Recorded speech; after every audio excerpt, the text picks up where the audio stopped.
walay mabasa sa Biblia kapitulo bersikulo nga si Ellen G. White propeta. Walay mabasa.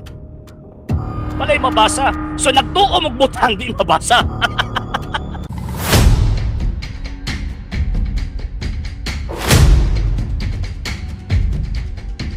Maayong hapon sa imo amigo.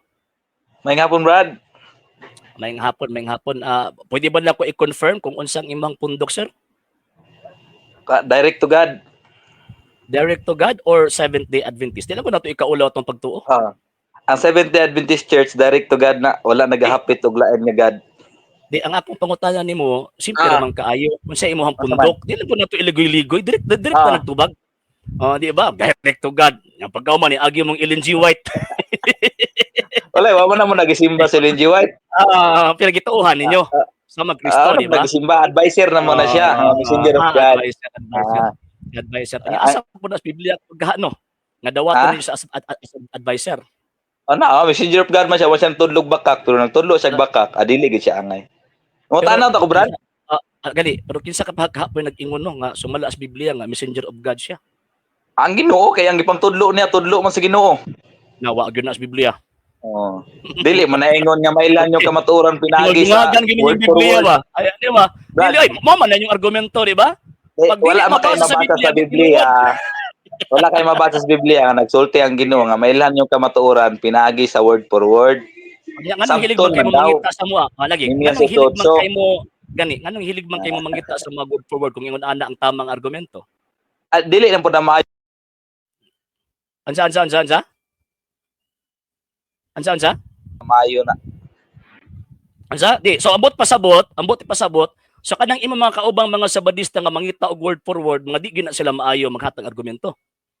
Ang akong gingon, dili na maayo ang ato ang fundamental belief dili mabasa sa Biblia. Like for example, isa. Fundamental belief dili mabasa sa Biblia niya. Inyong fundamental belief si Ellen G. White propeta di man mabasa sa Biblia. dili man na siya propeta sa Roman Catholic Church. Propeta na sa Seventh-day Adventist Church. Fundamental. Wala ba sa Brad?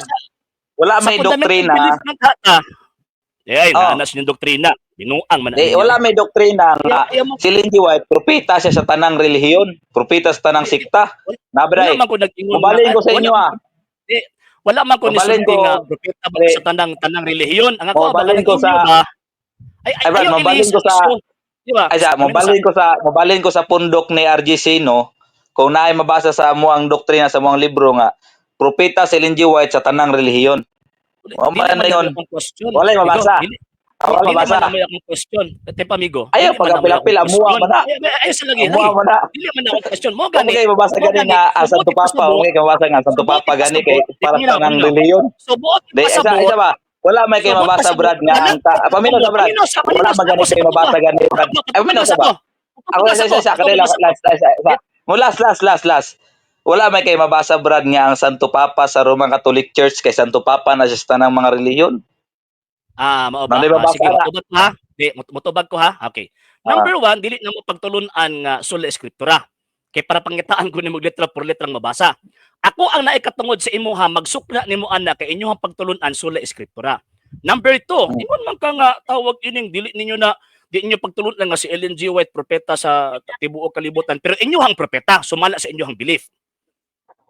Yes, alangan nga nagtudlo mo siya kamatuoran. Dili pa sa inyong tawag ining belief ninyo di mo motuo kung di mabasa. Unsang sita sa Biblia kapitulo bersikulo nga si Ellen G. White propeta? Di mo na kinahanglan kanay balo man ka nga bag-o na siya nga propeta nga nahumana ng Bible. Nahumana namang Bible. Pero kung basihan nimo ang criteria, no? Basihan nimo ang criteria, ay sa katawa ba?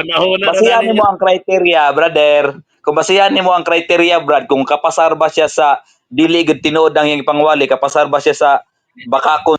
Dili man tawag ining isyu siya propeta. Dili man tawag tay basihan gud. Like for example, kung tayo nagtudlo si Ellen G. White nga abo adlaw mo pulay. Nagtudlo siya sa dili magkaon sa dulom tanan. Nagtudlo siya sa kining about sa council sa health. Unya kung supak na sa Biblia, Brad, tawgon siya nga piki. Isa lagi ba? Oo. Dili mo ganun akong Like isyu. for example, Dili na may akong isyu ba? Ang punto, paminaw. Pasasa ng mga istorya noon. Paminaw. Ang punto nako, walay mabasa sa Biblia, kapitulo, bersikulo. Paminaw. So, walay mabasa sa Biblia, kapitulo, bersikulo nga si Ellen G. White propeta. Walay mabasa. So nagtuo og butang di mabasa. Di, wala man namo nagyana. Kay dili man na ingon nga abi kay nabasa namo tuhuan din namo. Gituhuan namo siya nga propeta ba? Explain ko ha. Okay ra ma-explain ko, okay ra? Dili. So mangutan ako nimo kung mag-explain ka. Di explain ko karon ba sa imong pangutana? Wala mo nagkina-explanation. Ako pangutana nimo, mabasa ba sa Biblia? Maman ako question nimo, di ba? Wala na mo gituhuan. Maman ako question nimo, may mabasa ba? Tubagan lang og naa ba wala? Tubagan lang ko. Mutubag ko. Wala na mo siya gituhuan as a prophet tungod kay nabasa siya word for word nagsulti sa Biblia. Di sabay. Wala ko nangutana kung unsa inyong pagtuo. Ang akong pangutana nimo simple kaayo. Mabasa ba sa Biblia, kapitulo, bersikulo, nga nanudlo ang tawag ini nga bala ang kasulatan nga si Ellen G. White propeta? Kaya mo man na inyong baruganan, God? Wala na mabasa, pero yung mga tudlo. God. So, nagtudlo na yung magkaroon o wala yung mabasa? Yung mga tudlo po ni Jesus Christ.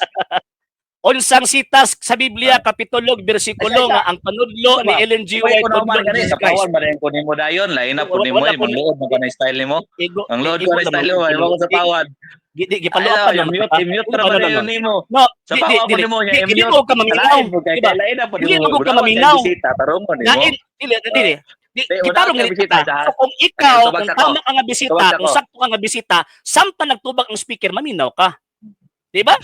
Okay, para dili ka kung anon ba kaya kung ang programa niya pagkahuman binuangan ko nimo dinhi.